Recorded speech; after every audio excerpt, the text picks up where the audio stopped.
You're listening to the Sex, Drugs, and Jesus podcast, where we discuss whatever the fuck we want to. And yes, we can put sex and drugs and Jesus all in the same bed and still be all right at the end of the day.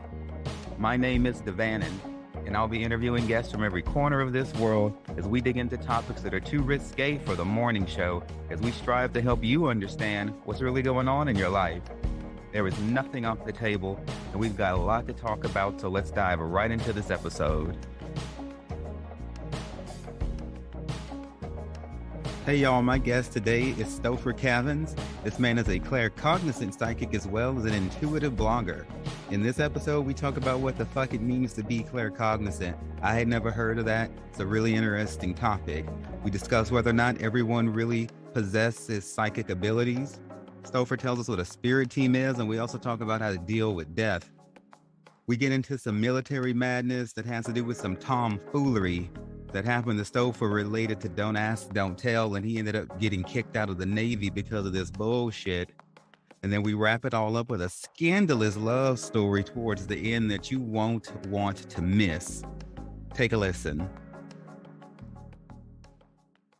Hey, Stopher, baby. Thank you so much for coming on the Sex, Drugs, and Jesus podcast today. How you doing? Hallelujah.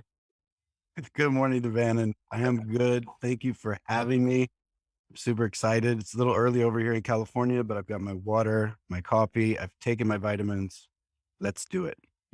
California's the shit. My boyfriend and I were just like rocking out with our cocks out in Los Angeles for Halloweeny weekend. And, I cannot wait to move back to LA, to live and die in LA. Child, that is my dream. I've got to make it back out there. So you were out there in West Hollywood with no clothes on? Santa Monica? I was dressed as Gengar with no clothes on under my onesie. All right. That sounds about right. Devanin, the nasty Pokemon.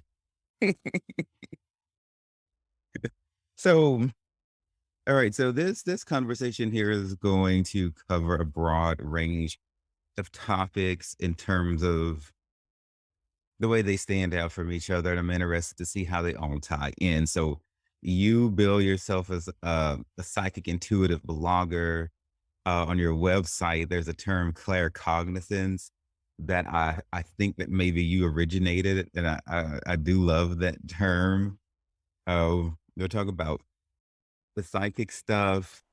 We'll talk about when you served in the military during Don't Ask, Don't Tell, as I did. Now, I've never talked to anyone before who was actually ousted from the military for being not straight or non-hetero, as you so succinctly put it in your blog. And so I can't wait to get all the tea about that. And then we'll talk about some more stuff. So just tell us what it is that you do, the services that you provide, and why do you feel like the reason it is that you do what you do? All right. That's a good question. So yeah, I do consider myself a claircognizant psychic and psychic medium. And what I do is I just really connect with people's energy. I offer private readings to people, anybody that's going through a transition or needs some clarity in their life. I do private events. So, this month with Halloween, there was a lot of parties, just doing like mini readings for people. That was a lot of fun. And then that's kind of what I do. I help people through just kind of connecting with their energy, bringing in, past loved ones sometimes that want to visit and bring forward messages. And it all kind of comes to me cognizantly. So that's why I consider myself a claircognizant psychic. Right. Because when I was researching you, I noticed that it's like you had to go through your own time of trying to figure out exactly how your gift works. As you were saying, like you would hear it as though like maybe it was your own voice and you were trying to figure out if you were just good at guessing or you were just making stuff up. So there was like a process for you to get to the point where you are. So then where does your information come from that you're giving people? Yeah, so that was something I had to figure out because it's extremely confusing. We're not taught throughout our lives to understand our intuition as one of our senses, or how to develop. Like when we see something, we accept it for what it is. But if we're hearing things or if we know things it's kind of confusing because we just assume like, oh, I thought that, or I'm guessing, or whatever it is. So I really had, a lot of it comes with confidence and just doing it over and over and kind of understanding, this is coming from the energetic connection I have with somebody, or this is something that's actually coming from spirit on the other side. So I've kind of learned through over the, past 6 to 8 months. This is a relatively new journey for me, but I've learned to kind of distinguish it just through how it feels. Okay, so when did you first know you had? I've always been connected really well with energy, a bit of an empath.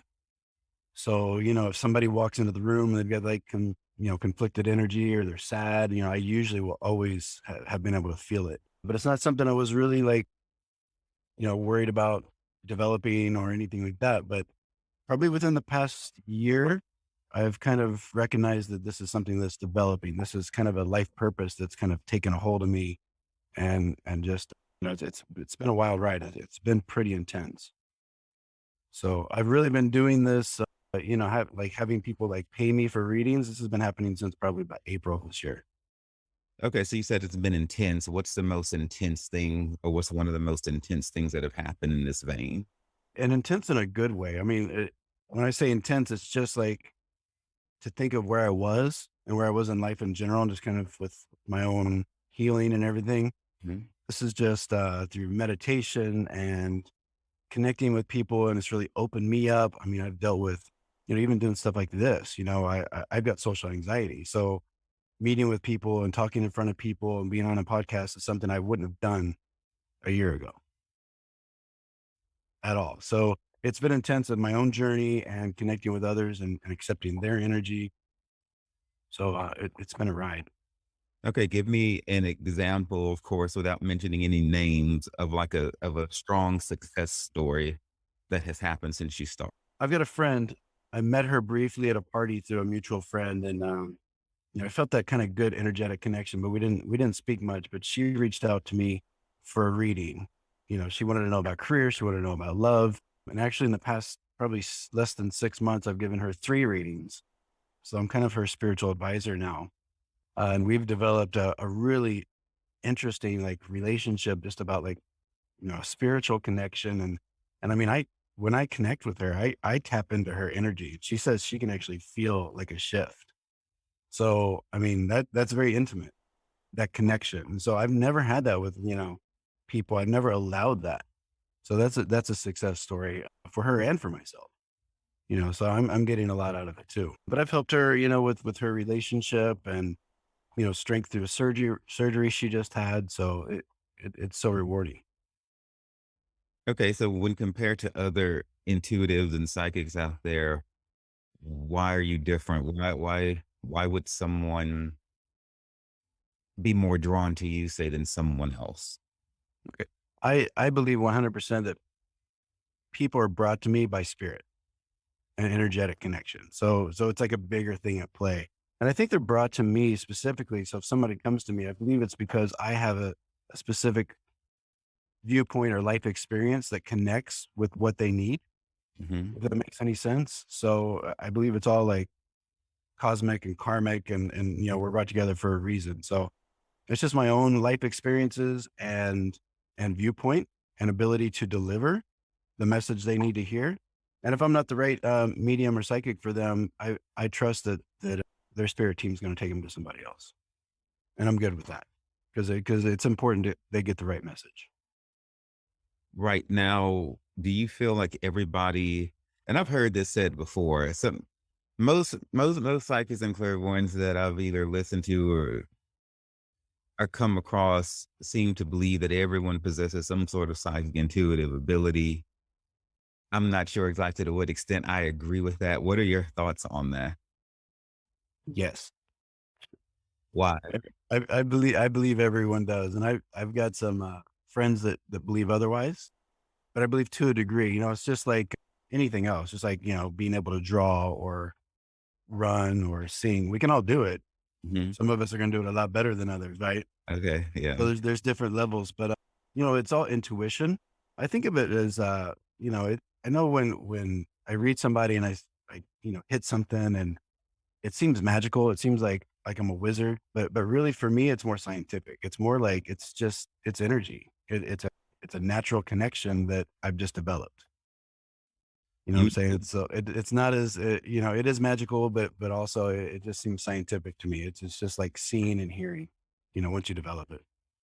so when you say scientific, you're saying like it is that your way of saying it makes sense? Or are you equating the energy of the spirit world with science somehow?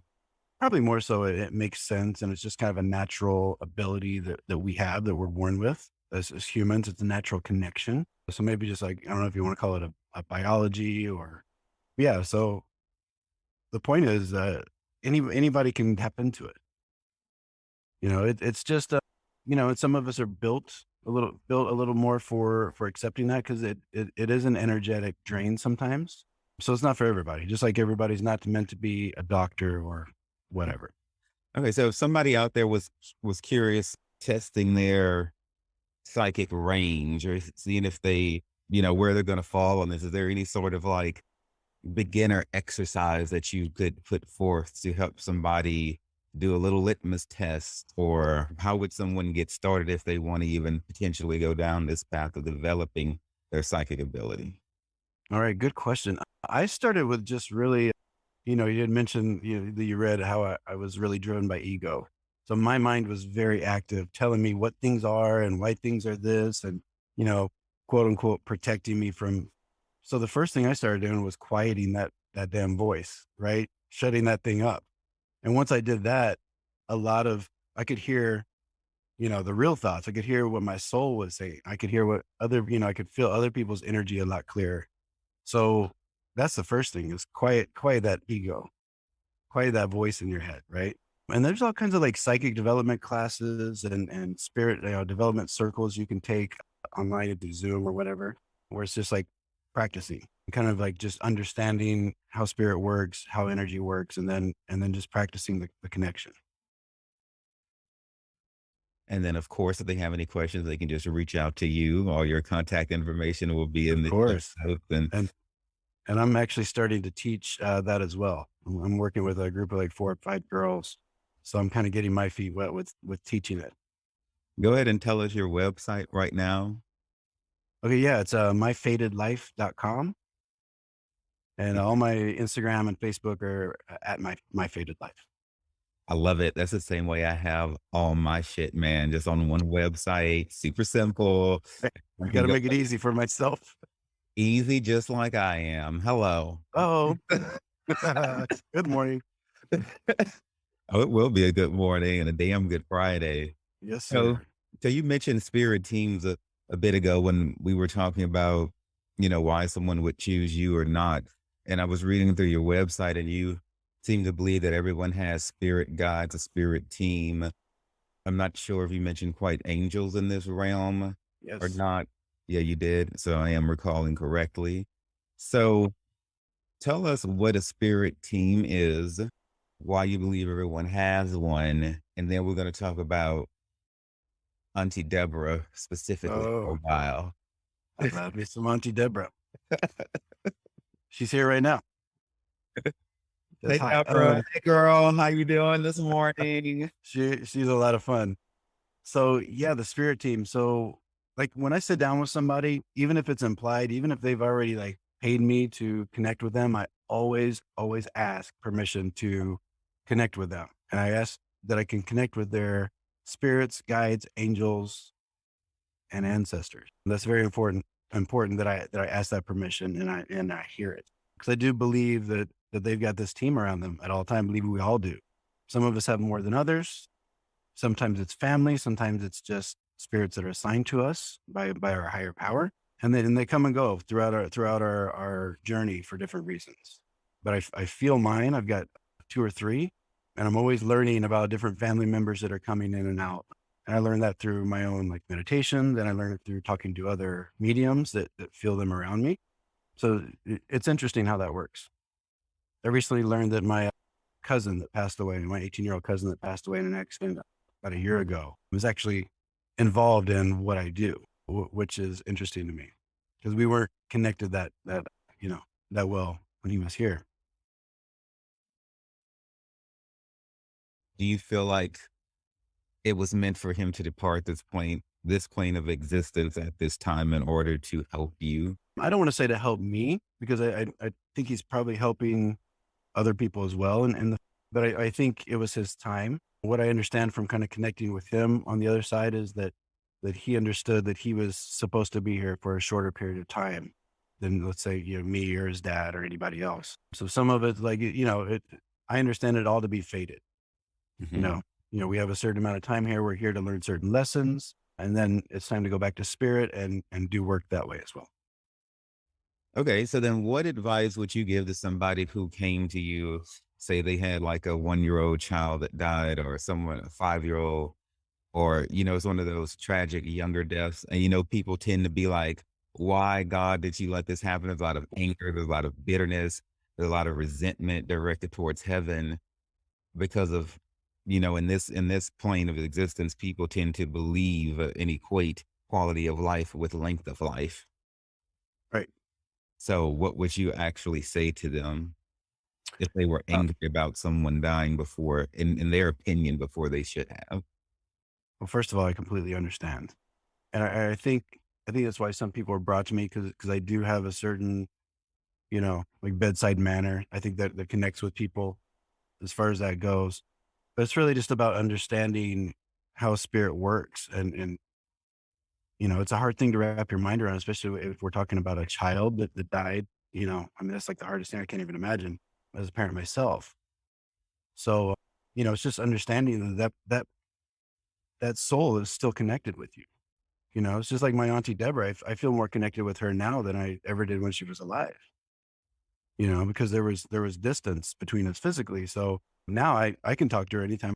So it's still hard because you miss that person and we have expectations for how life is supposed to go. But, if you can wrap your mind around, the beauty of being a spirit, because we all are spirit, we're just having a human experience.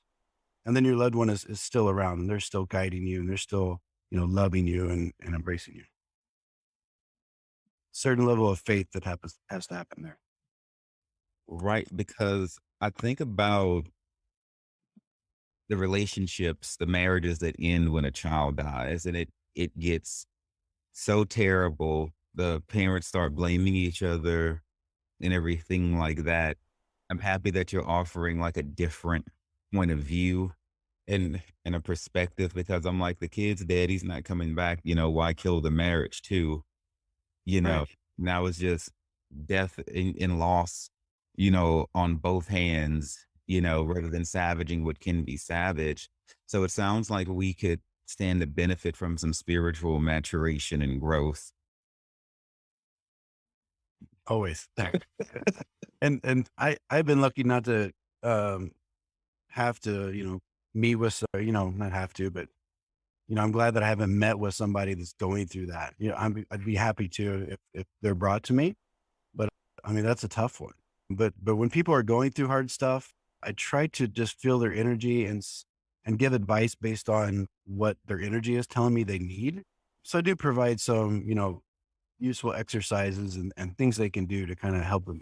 And when they get that evidential information that comes forward to know that I'm connected with them, that kind of seems to, give them confidence that I am connected to their energy and what's coming through is what they need. So that's what it's all about for me. It's helping people. Amen and amen. Now, when I agree with you, I believe that when people die is not over, and oftentimes I will speak about dead people as though they're still here because to me, I don't really feel like they're gone. It's like in Harry Potter, and I guess fuck you, J.K. Rowling, for your anti-trans shit, but you did give us gay Dumbledore, so, bitch, we can't fully throw you away, you know? But you know how, like, in Harry Potter, when people die, then they get, like, a portrait that now moves, and you can talk to Mm, them, and then they can help you and shit, It's like that. They're not definitely like that. there's not I like that like analogy. no, thank you, sugar. It's like they're nice. So the physical part of them is severed from us, and for me, that is why we cry. But then, people who are dead begin to come back to us in dreams, and Mm. stuff, and things like that. And so it's like, are they really, really gone, or is it just the physical part? And so I decided I'm not going to cry over death anymore, or, or at funerals, because why? The person isn't really gone. And I might cry because they're not here to do shit for me anymore. But from their Right. perspective, they get to chill out for a minute. So I now put myself in the dead person's point of view and get over myself. And then I don't mourn death like I used to. Yeah, they're now free, Right. right? So, they don't have to worry about all this body and taking care of it. And, they're free. They're in their true existence, which is spirit. That's what we are. We're spirit. We're spirit before we come to this world in this body, and we're spirit afterwards. So they're not feeling any pain. They're good. So don't cry for them. Like you said, cry for they can't they can't take me to the to the store anymore. Right. They can't come over and, watch the kids anymore. But yeah, they're definitely still and it's not like they're like ghosts hanging around you. That's not how I believe it works. I believe they are connected to you. They are part of your own. They're connected to your own spirit. So anytime I would just say to anybody listening, anytime you're doing just whatever average thing throughout the day and your mother or whoever it is in spirit comes into your mind, that is them coming to life in your own spirit. So they're there with you and say hi because they're there. I speak to spirit just as I speak to humans. When I think of them, I say, "Oh, hey, Auntie Deb, how you doing today?" And when I'm done talking to her, I say, "Okay, goodbye. I got to go do something else." So I just give them the reverence of and the respect that they deserve, and that just builds that connection. It's beautiful. So let's talk about Auntie Deb. This seems to be like one of your favorite people in the whole world. I watched her little mini YouTube video, Oh, the grainy videos from 2012. the one you have on your website, of when she Oh was yeah. boldly inviting people to just leave their name and date of birth, Mm. and she would tell them, I think, 3 or 4 things about themselves. So tell us about your Auntie Deb. So I guess she would have been like the black sheep of the family, which I feel like I'm kind of maybe taking that on now, kind of the weirdo, the unicorn of the family. She was a tarot reader. She had kind of a very interesting life, and she was one of I grew up in the Midwest, in a you know Catholic family. We're white folk, and she would in her teenage years, she brought different cultures into our family by people she would date. She was dating Vietnamese people. She was, dating black people, and this was like a new thing for us. We didn't have all this culture. We Yeah. were living in the middle of a cornfield, and so, it was interesting. So she liked flavor for sure, and it went all it there was no limitation. It was Vietnamese, Mexican, black people, it was Indian, everything. Hell, Um, yes, you know girl, she's giving me life. Yeah, so she just enjoyed life, and, it was a roller coaster for her. I mean, she went through abuse and everything as well with some partners, but just I admire the strength, and I think we didn't really appreciate when she was alive, the person she was, because it was almost seemed like maybe she was a burden because, she was poor, or, whatever it was, but I mean, she got a college education, she raised her children, so I say she's a successful person. And, you know, now that she's been gone, I think 7 years now. So, we miss her. And I think there's just a continued appreciation for the person she was. So it's almost like you don't know what you got till it's gone kind of thing. Correct, and I think it's very cool that she is now a part of your spirit team. I identify with this. So, like, my pastor who passed away like 3 years ago was like a high clairvoyant. She was gifted in all gifts. There was nothing that she couldn't interpret or understand. She had like an angelic sort of handwriting that looked like scribbled everyone else, but Okay. she would do counseling like that, and she could tell you everything that ever happened to you, it will happen to you. Very, very detailed Right. prophecy. That's called automatic writing. Yeah, automatic writing, child. Yeah. She had it. And so it was just like it was just like absolutely insane. And so she would visit me in dreams when she was alive, but now that she's died, it is even more so. And I've become aware of her presence at times and things like that. And I just wanted to throw that out there in order to echo what you're saying about your auntie Deb, because I like to be very transparent about these sorts of things, or really everything, because I don't want people to think that they're crazy or that something very super unique is happening to you. If like a dead person is now talking to you in your sleep, or if you're becoming aware of them, perhaps you may pick up an aroma. What are some of the ways those who have passed on may how can we tell when they're around us? It's funny you say aroma because my great grandmother has done that for me a few times. She had a very specific scent. I think that she cleaned her house with a certain product or something. So she always had a very specific scent. So there's been a few times when I've been in kind of like high anxiety situations where I've smelled that smell, and I've never smelled it anywhere else other than on my great grandmother or at her house. And I know that she's with me, and I immediately get calm because I feel like she's hugging me. So they will come through scent. They will come through, anything you see. Like sometimes I'll see yellow butterflies and they remind me of a specific friend of mine.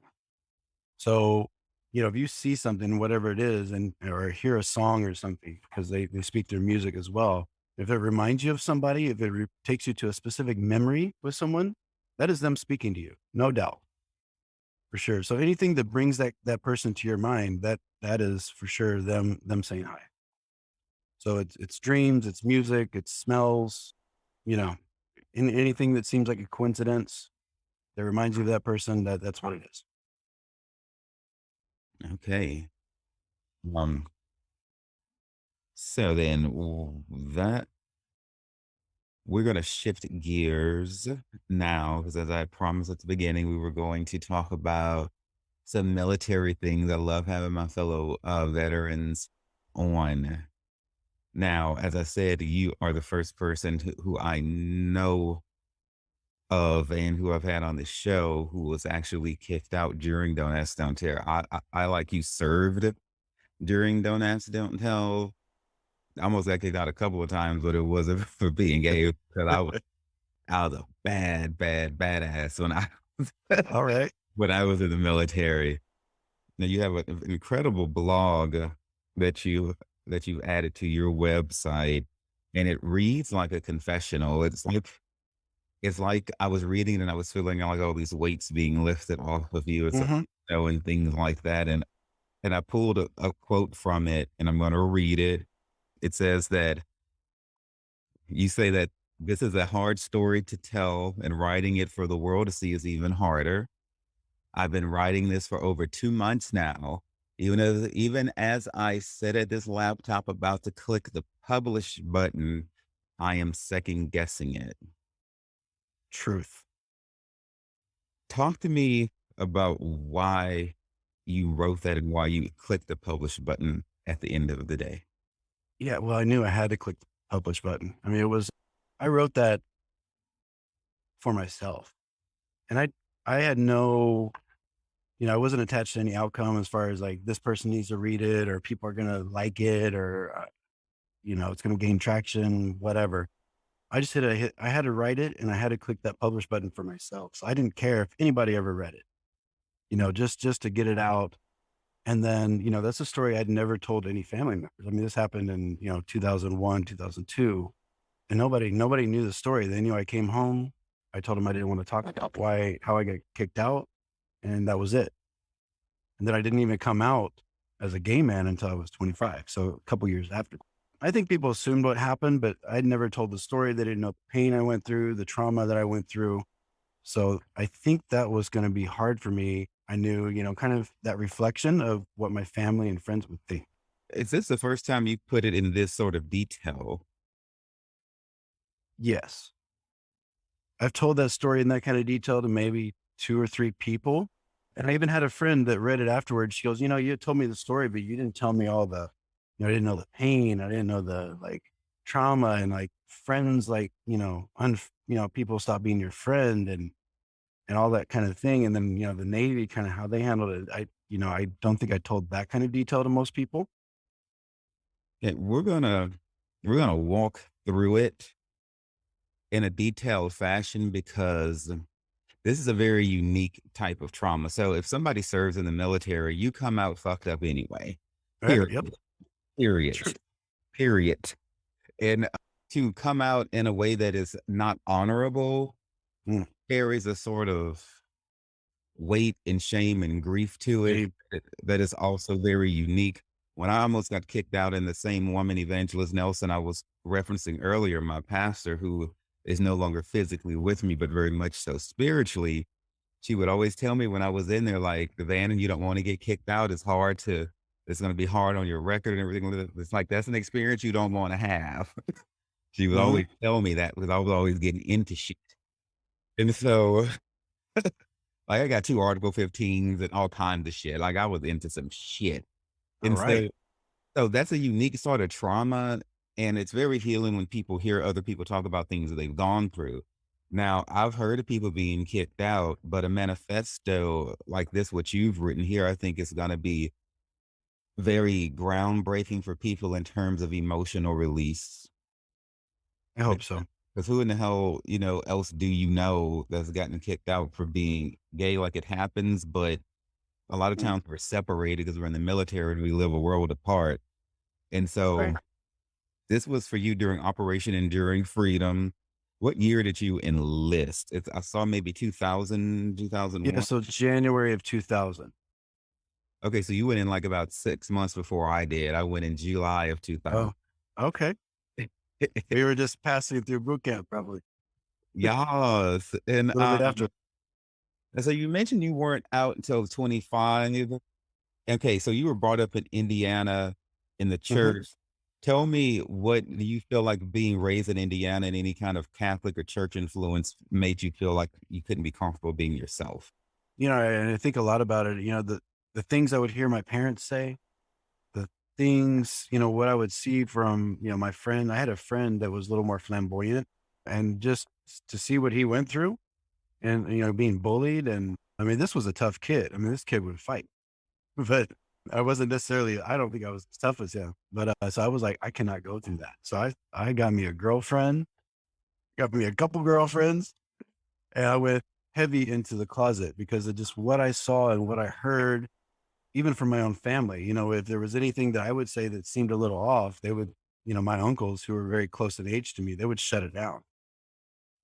They would, if I told one of my aunties like, "Oh, hey, look at him. Isn't he cute?" My uncles would hear that and say, "No, boy, we don't do that." Eh, So it was shut down. There was no room for me to live like that. So I like I say, I went into the closet pretty hard. Okay, anything from the church or anything like that, or was it mainly the family It was providing? mainly the family, and I had an understanding about, what the church said, but it was Catholic, so there wasn't a lot of, like, preachy, but it was just an understanding of, "This is wrong. This is sin. You don't do this. This isn't, this is weird," or whatever it is. So Only the priests get to have other boys, not not anyone yeah, else. right, yeah. I luckily never experienced that. Don't dip into our pool, man. Much different. So then this So is where I read about your daughter, because I was like, "Okay, he's not straight, and there's a mm, daughter coming into the picture." So you had a child by one of these women that you were fucking around with, trying to be straight? yeah, and I actually married the woman. Ooh, glory I to kinda I didn't include a lot of that in the blog because that's for the book, but, yeah, so and that's a whole whole 'nother drama with this person. That's another podcast, another, it's a God. book, but actually me and her have a son together as well, and this will give you some insight of how messed up this relationship was. I found out after he was 9 months old that he wasn't even mine biologically, but he's 18 now, and he's still my son, so it was, like, one of the best lies ever told me. You have a super huge heart. Other people I know, maybe included myself, would have I don't know I don't know what we would that bitch might not still be here. "Bitch, what? Kill the bitch, yeah. Bitch, who?" Yeah. Well, I mean, there was conversations, but yeah. So that's part of that. So yes, that was part of the program. I wasn't even willing to come out to myself. I mean, that was a hard thing for me to even accept what I was feeling. I would pray, try to pray it away every night, all that. So, getting a girlfriend and I did have a real connection with her. I don't consider myself bisexual, but I enjoyed the relationship. I was in love with her. We had a child together and it's part of the journey for me. I did that same shit when I was in the military. I got a girlfriend. I tried to pray the gay away, and I don't know. Have you seen the Netflix documentary called "Pray Away"? Mhm. Yeah, I watched it as soon as it came out. Yeah, that shit is like spot That's on. it's I want twisted. I want to slap every last one of those motherfucking bitches Mm, across the face. Like, okay, it's cute you doing this documentary now, but when you were leading the damn Exodus conversion therapy shit, all these people you hurt, now you want to come out and be like, well, I'm still gay and I have my great relationship. And then everyone else, so many other people have killed themselves because of you who are yeah, miserable and depressed and shit. And you're like all happy and trotting down the damn boulevard. Bitch, they've left like a path of destruction behind them. right? But at least they Mhm. something now. Yeah,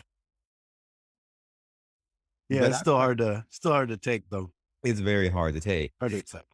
But I tried to pray the Gale way too.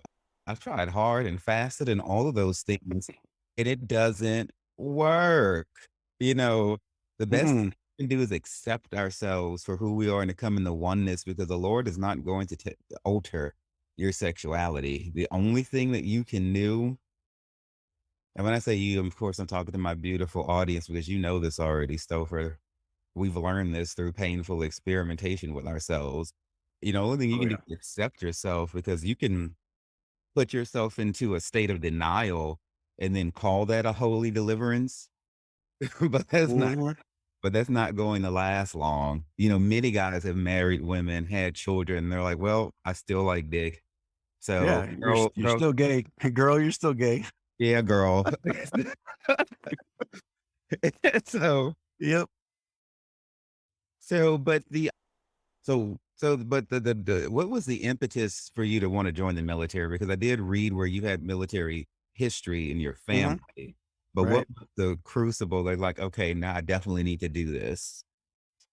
Yeah, and I tried to bring that forth in kind of the beginning of the blog is that, it wasn't like a thing where I saw something going on in the country and I wanted to, I had this pride of like serving my country. It wasn't that kind of thing. It was more so just a way out.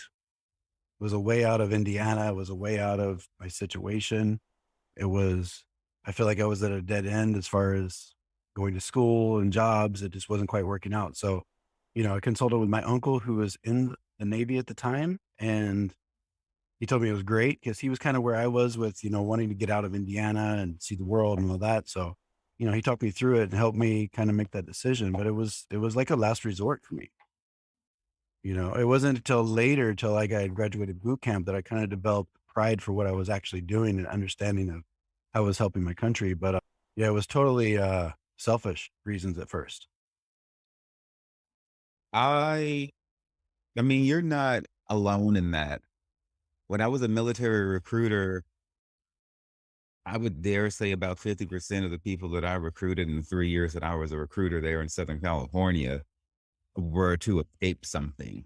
A lot Mm, of people had children. They yep. needed to figure out a way to pay for them, or their family didn't have money. They needed to figure out how to pay for their own college. It's some sort of bullshit somebody was trying to get away from. Very few people were like, everything is great in my world, generally speaking, and I don't really have very many complaints. I just think I'd like to go serve my country. Right. That's not, no. Most people are like, this shit is fucked and I need help. Yep. Exactly. So now, in the process of all the training, like you said, then you're taught all the honor and, Hmm. the esprit de corps or the esprit de corps, as we like to say it. And Right. so, Right. and all of that. So you gain a great sense of pride, but, that's a part of the programming that goes into it. But most Hmm. people join the military to escape some bullshit. And I did think it was quite a beautiful analogy because you did equate, like you said a second ago, the day you graduated boot camp and you're the armor bearer bearing the New Mexico flag and you're all proud and everything like that. And I Mhm. love the desert, go New Mexico You're right. It's a and beautiful everything, flag. all of it. And but you equated that moment with your daughter's birth. Super proud parents talk a lot about their children and that their birth and how it changed them and everything like that. It's like a metamorphosis and revolutionary. And you're Mhm. putting your military graduation on the same level with your daughter's birth Right. moment. Speak to me It's about big. this. Speak to me about this emotion explosion here. Yeah, I'm getting chills right now just thinking about it. Being in that moment, knowing that I think I was able to identify my mother and stepfather at the time came up. They drove up to Great Lakes to see the graduation. They brought my daughter. So I think as I was marching through that hall, I was able to like spot them in the audience.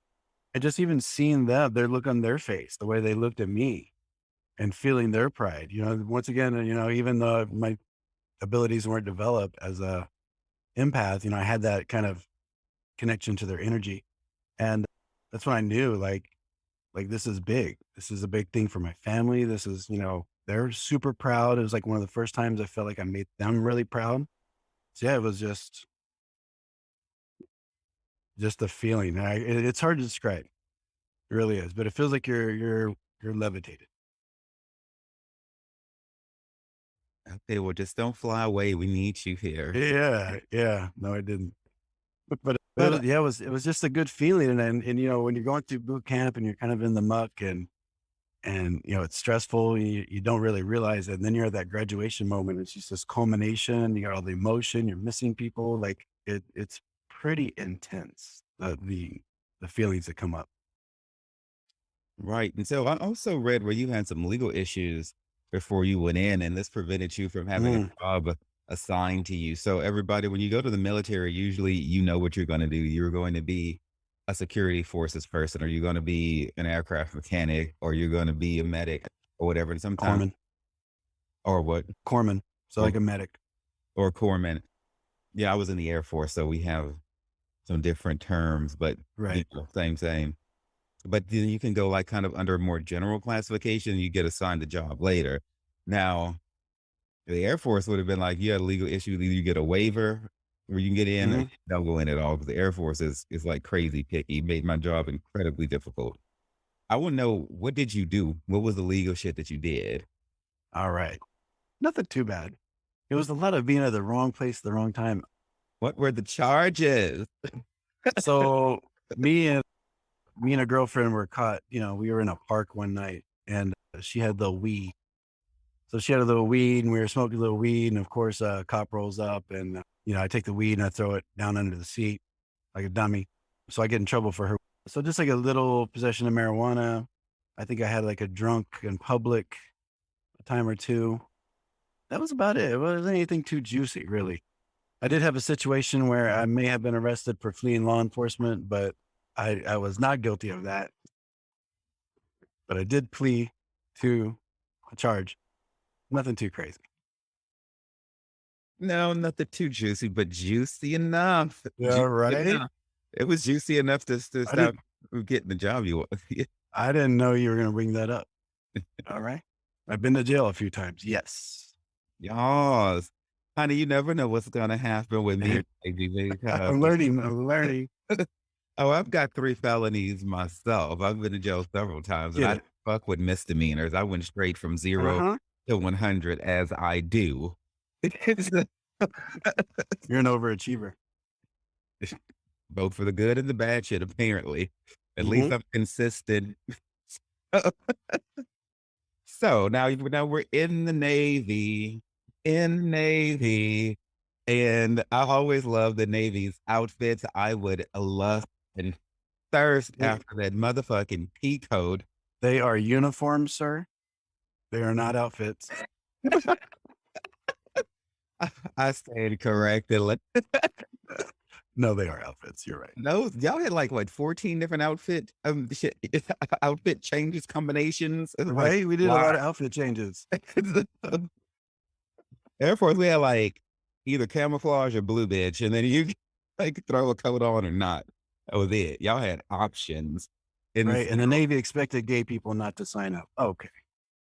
oh, With those outfits, come on.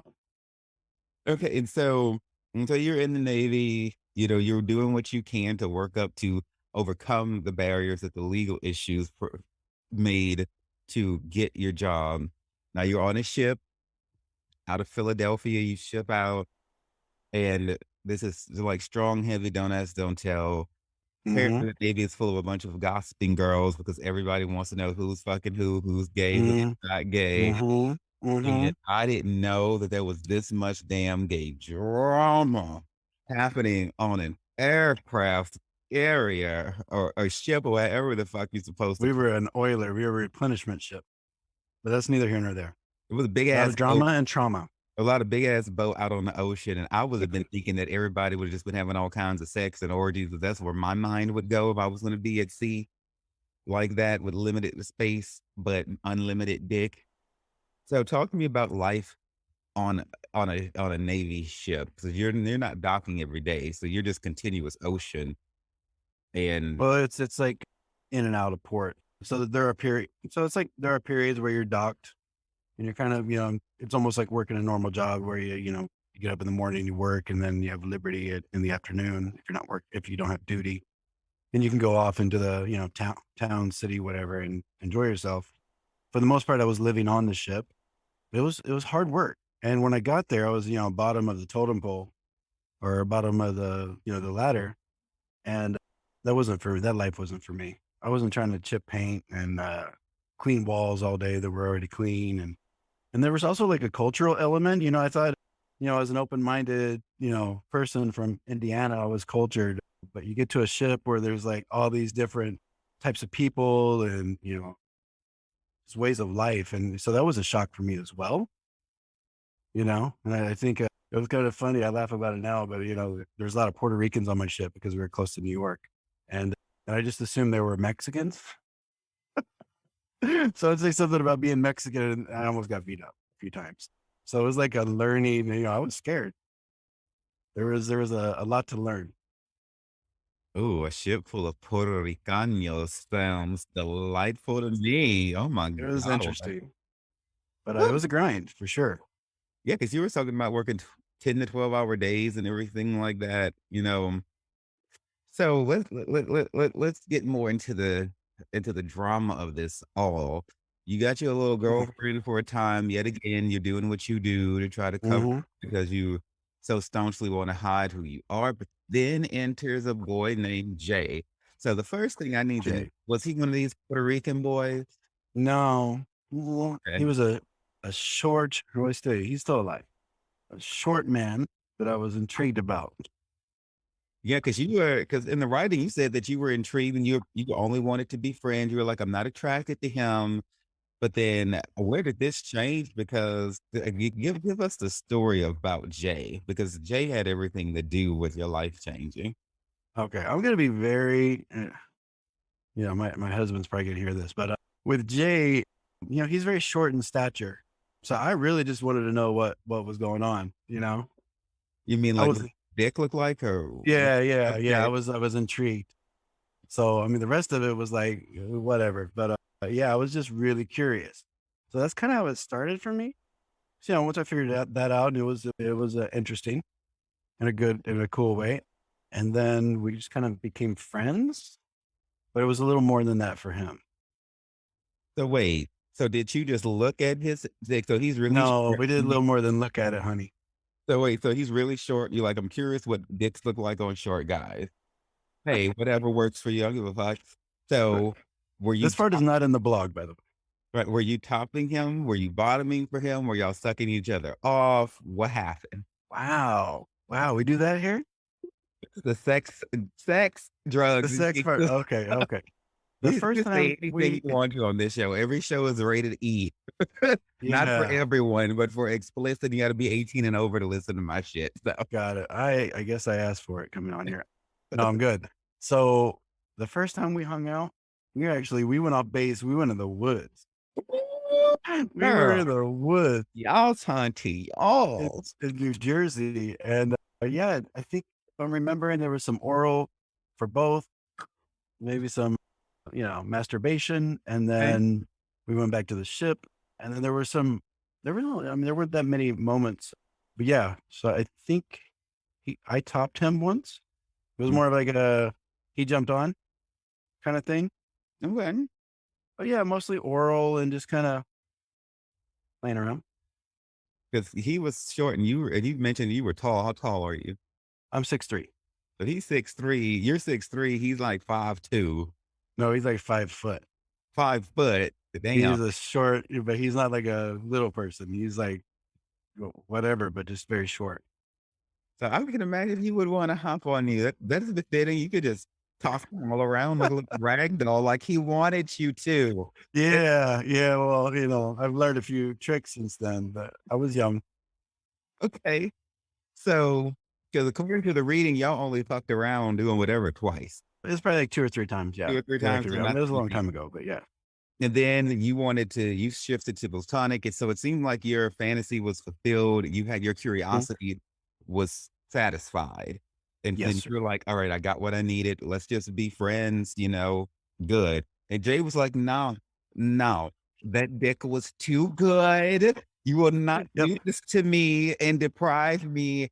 And you can't just do this to me and walk away. Uh-uh. Like, you just gonna leave a girl like this? Hell to the no. I want some more. Bring me that dick daddy. And you said no. I was scared of people finding out my secret. I could not have that, sir. So, Not be having that. no, but she started misbehaving. So so Jay misbehaved. How? Tell us what she did. Well, and I don't know if you caught this in the reading, but part of what I wanted to bring forth was like my own misbehavior in this relationship because I do feel bad about how I behaved. Because as much as before anything ever happened with me and Jay, I set down some rules and I gave him all these disclosures about what can happen, where I'm at, and at the time I thought that was right. But now that I've lived a little more life and I know how relationships work and emotions work, that was not fair to him. So for me to treat him in a way of this is what I want, deal with it. You don't get to have your own emotions and your own thoughts about it was not fair. So I hope that came through in the reading as well. So I misbehaved too. I wasn't really fair, but at the time I thought all these disclosures and these kind of understandings we had were like a pact. And he, you know, I don't want to be seen with you, on the ship because he's very flamboyant and people knew what he had going on, even though it was don't ask, don't tell, people talked. And I didn't want to be associated with him in public because I know how people talk on the ship just one time and they're going to assume, oh, this must be going on. It's just like when two married people from, different marriages would, the ship gets underway and they start hanging out, people just assume, okay, they're fucking. Mhm. So I knew the dynamics. So it was, hey, keep your distance. We'll have this secret friendship, relationship. Don't catch feelings. Who was I to think that was going to happen? But so that's what happened. So he starts, joining me on my walks around the ship. He starts, coming into my berthing, which is where everybody sleeps, asking for me. He makes sure that everybody's around when he does this. And then there was the letters and the candy on my rack almost daily. Yeah, girl. I read where he started with a few letters here and there. And then the coup de grace, he left the whole bag of Skittles. It wasn't just candy, he was making a statement. He found the most colorful, "Can we Uh-huh. please taste the rainbow, bitch?" He found the most Yeah. colorful bag, the gayest cake he ever made, a Uh-huh. Skittle, and left that on your bed with a letter that was not sealed, containing No. a detailed manifesto of all that y'all had ever done, and his undying love for you, and then what happened after this.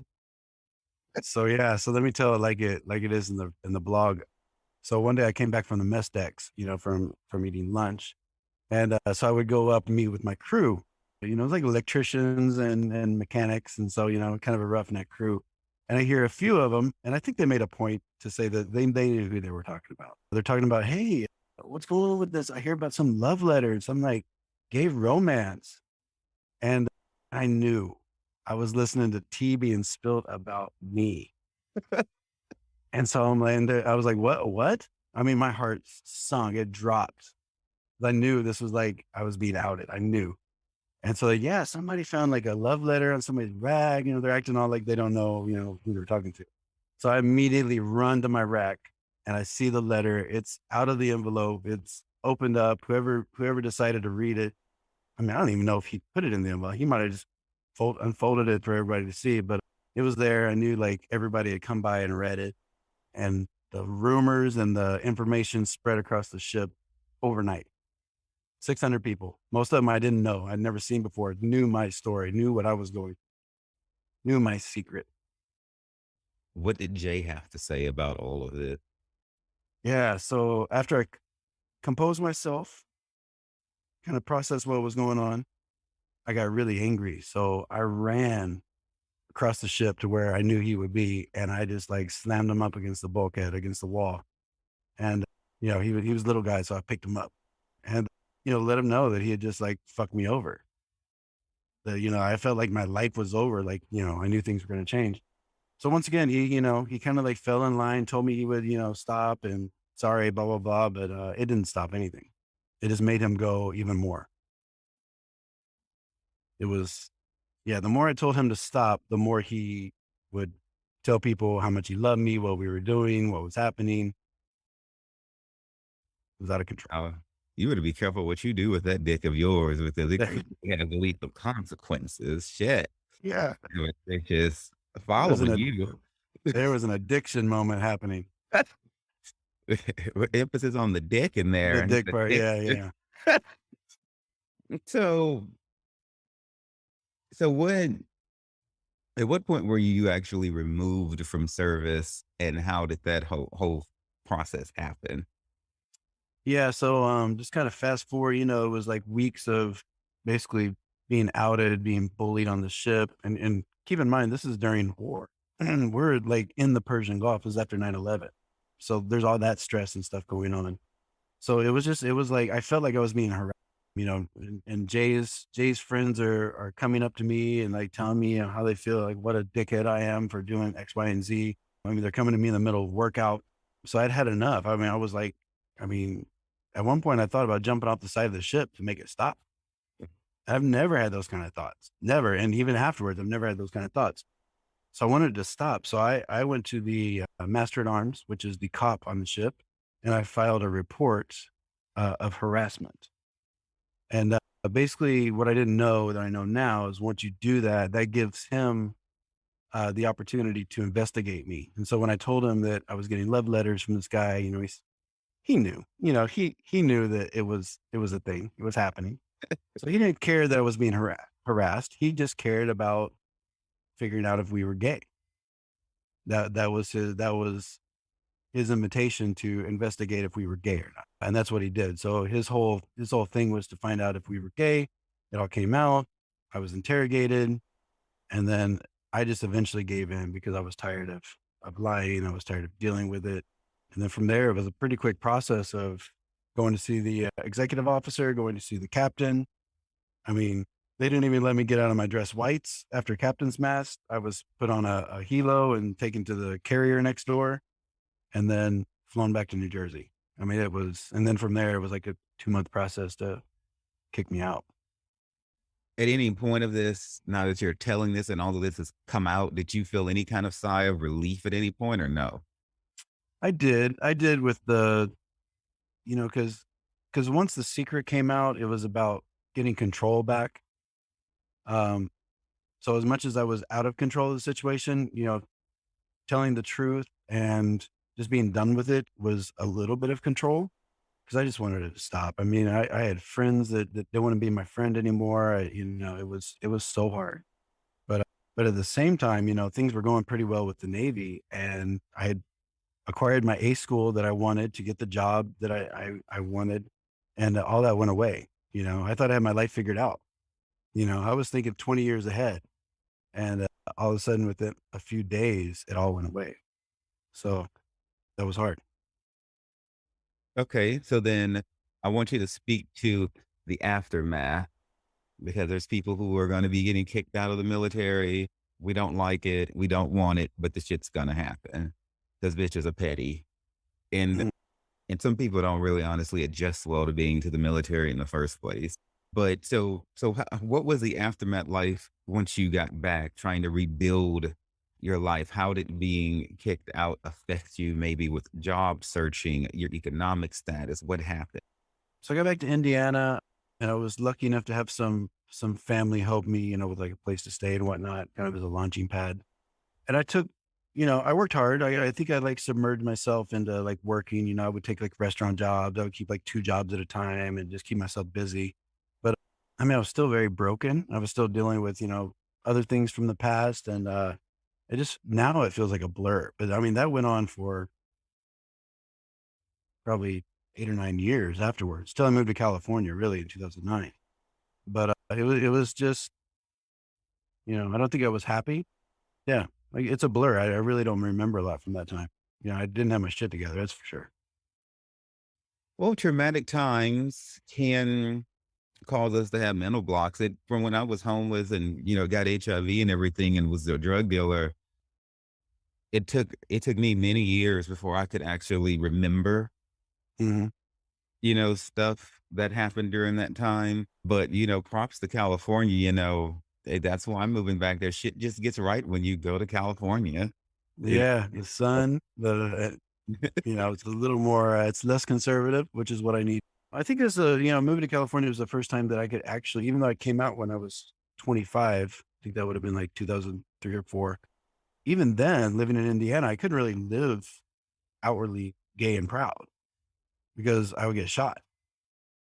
These farm boys weren't having it. So that's not something I could just go to the Walmart wearing whatever I want to wear and being how I want to be. I still had to hide to a degree just to protect myself. So once I moved to California, that's kind of when I was able to like really be myself, really kind of live my truth outwardly. So that was kind of a good transition for me. Yay, California. So, well, there's a lot to be said of that, even in this day and time, because there's a lot of places in this country where, even though we're fighting for gay rights and everything like that, that we're still not wanted. Mm-mm. I live here in Louisiana, only because I have, elderly parents who I choose to stay and help out. But those of us who are non-hetero, in my opinion, have no business being in places that are conservative like that, and they don't really want us. Like, if there's ever a moment where you have even a slightest inkling that you're not absolutely accepted and Hmm. wanted and welcome, well, then get the hell out of there. You know, Yeah.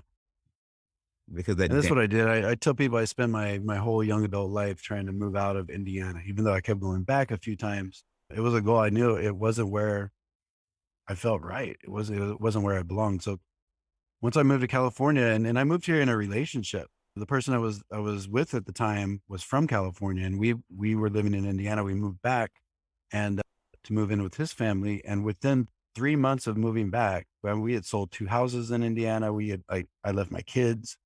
Within 3 months, we were broke up. So I was out here with a job and a car, and that was it. I had no people, I had no support system, but I knew this was home, so I didn't leave. So here I am, 12 years later and doing pretty well. But yeah, this is home. I never felt like Indiana was home. how I feel about Los Angeles. I really feel like Los Angeles is my true home. So that it sounds Mhm. like the theme is tenacity, sticking with it, and it sounded like it was a real struggle, but I'm glad that you were able to prevail. Yes, sir. Thank you. So then, this is about to wrap up our conversation. I thank you so much for your time today, Stopher. Now, you mentioned that a book is in the works. When shall we expect it? Oh, I like that you're keeping me accountable. When I wrote the blog, I realized there was so much more, because I mean, the blog it's pretty extensive. It's 7,500 words or whatever, but there's so much that was left out, and even going back to childhood trauma and stuff like that. Story I think needs to be told and heard. So it's a good question. I think the goal should be within the next year, the next calendar year. The blog about the don't ask, don't tell was kind of the start of this. So I love writing. It's therapeutic. So let's look out for that. Let's set that. Let's put that on the calendar. Is this going to be like a memoir? It probably will. Yeah.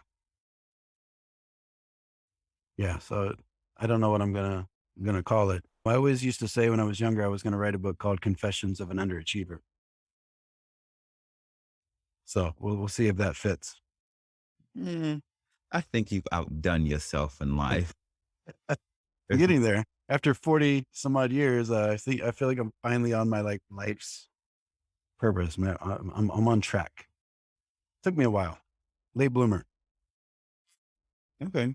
So then that we were tell us then what advice you would give to the world. I always like to let my guests have a last word. So any kind of wisdom All you right. want Thank to you. say, anything you want to say at all, just take the stage. All right. It's a lot of pressure. It kind of comes back to me for, I mean, I'm not a believer, so to speak, more of just a spiritual person, but I hear the phrase, Jesus, take the wheel. And so for me, over the past few years, I've kind of done that with spirit and just letting the universe kind of show me the path instead of trying to put that square peg in the round hole all the time. I feel like that's what I did my whole life, was really just trying to, like, my ego telling me what I need to do and how I need to do it. And what I've learned, that's why my website's called My Fated Life, because it was already like set. I was just going like swimming upstream the whole time. So at some point, hopefully sooner than later, like myself, it's best just to kind of let things go and let things happen and trust that the universe and spirit is going to take care of us. And what I've learned over the past like 2-year journey is that's absolutely what's going to happen. Once you just kind of stop trying to like force it in there, good things will happen. Hallelujah, tabernacle and praise. Yes, So, sir. so your website's myfatedlife.com. And Correct. I'm going to put all that in the show notes and everything. And I look forward to having you back on the show once your memoir comes out. And then I can get even more into your delicious tea, hmm honey. I hmm want each and every delicious fucking drop. It's gonna be hot. It's gonna be scalding hot. Trust. All right. Thank you so much for coming on the show today, Stopher. Thank you, Devanin. My pleasure.